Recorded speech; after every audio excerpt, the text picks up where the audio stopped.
have a box from Jackson's, few things that I've ordered recently. I'm actually feeling a bit tired today. I wasn't going to do it,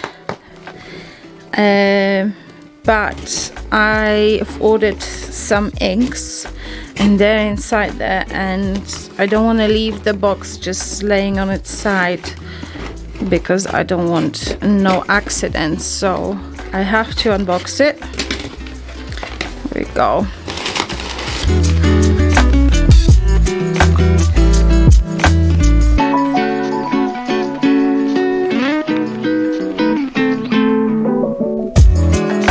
So the first thing that I've ordered is just a few colored pencils.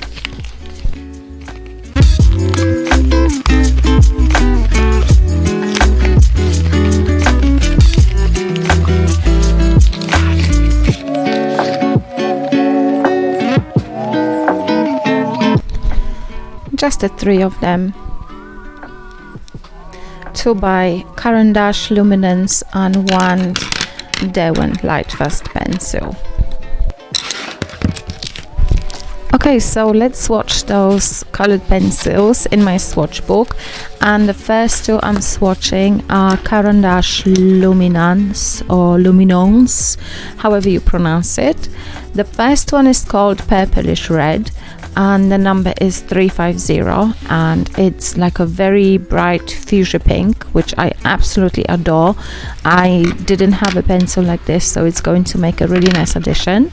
And the second one is number 739, and it's called Dark Sap Green, and I saw someone else use that pencil and I really liked it, and I just had to have it.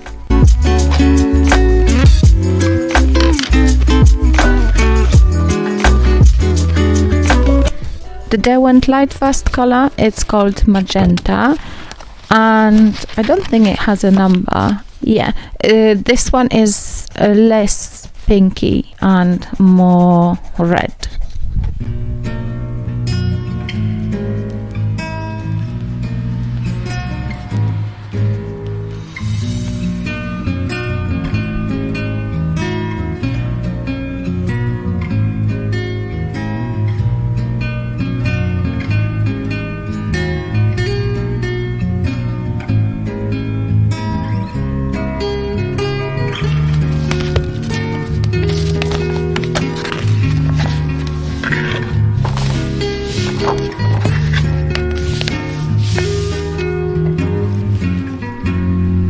I also ordered a couple of Daler Rowney inks, System 3 acrylic inks, and this first one is called Portrait Pink.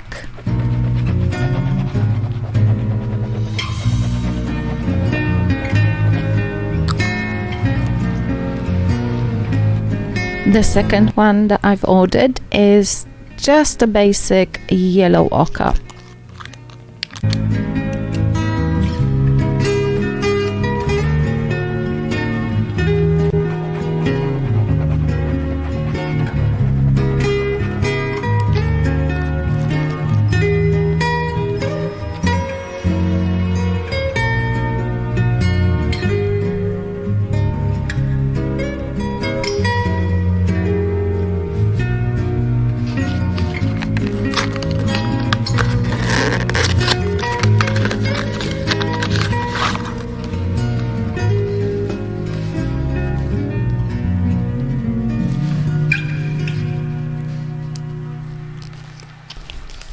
Next we have a couple of Liquitex acrylic inks.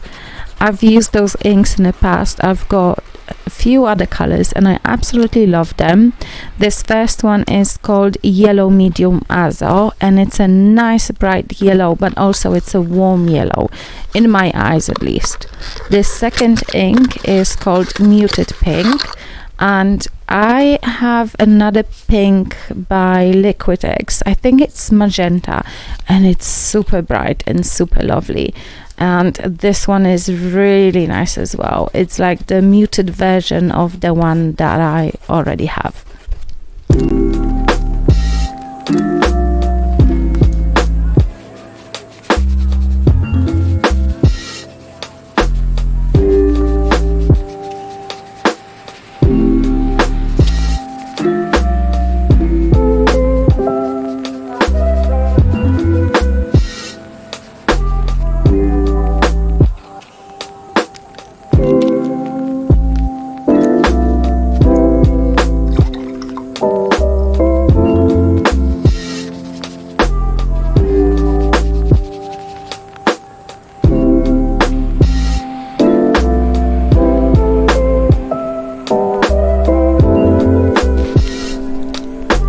I also ordered some acrylic markers. I see a lot of people use them to block out big shapes and do very loose art with them, and I found my problem is definitely being too constricted and too tight in my art most of the time, and I thought I will have a go at trying to be a bit more loose and maybe use those big acrylic markers to not be able to control the brush or the nib in the way I'm used to.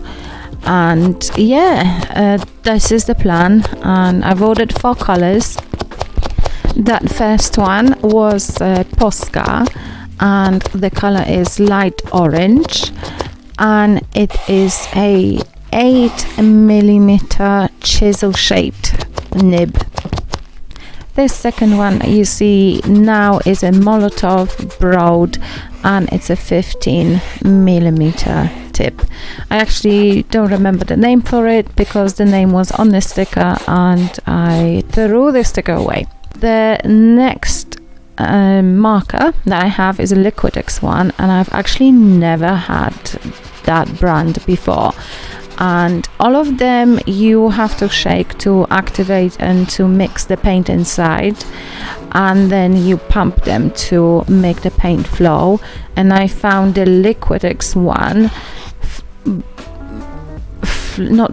flown the quickest and activated in the nib the quickest. So the blue one is called Prussian Blue Hue, and the green one that I have here, it's called Hooker's Green Hue Permanent, and they are absolutely lovely. They are so juicy, and again they have a broad tip which is 15mm the widest, so it varies between 8 on the narrow edge to 15 on the wider edge.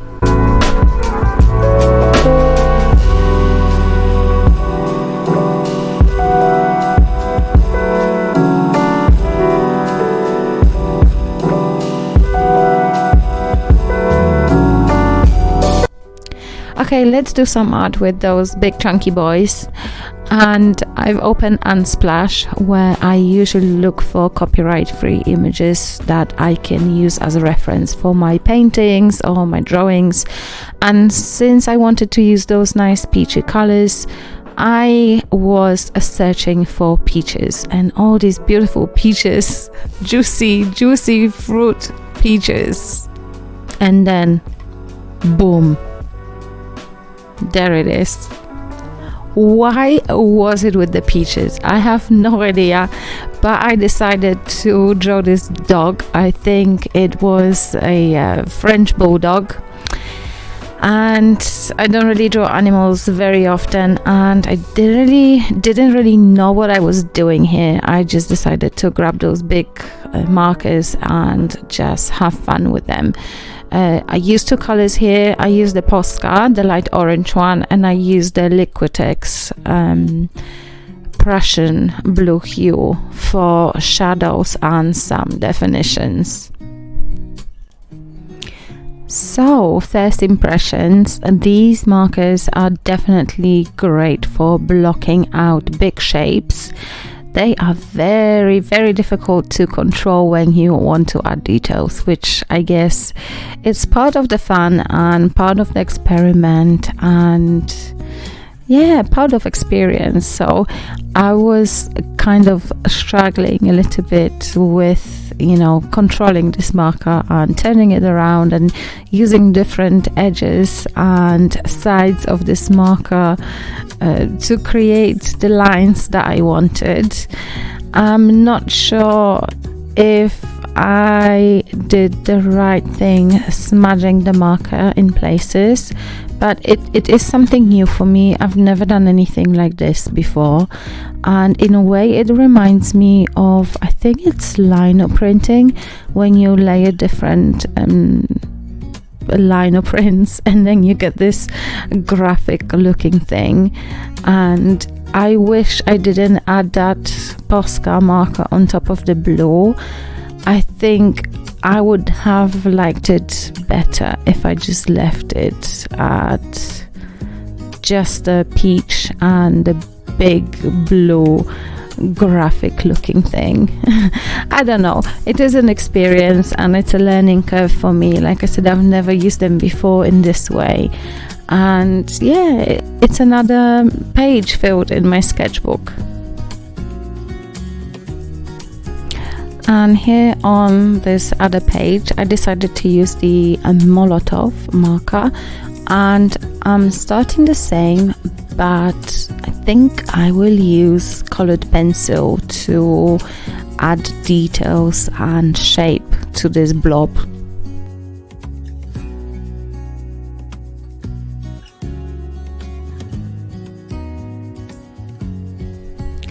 The pencil I'm using is Prussian Blue by Caran d'Ache, and it's a Luminance series, and it actually goes on really nicely on top of that acrylic marker.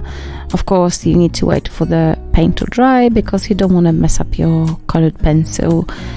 And I'm just adding like different, I think, values and shadows and a little bit more definition. Looking at this now, I don't know which one I prefer more. I think I prefer the one on the left, when it was done completely with the marker and it was quite loose and quite graphic.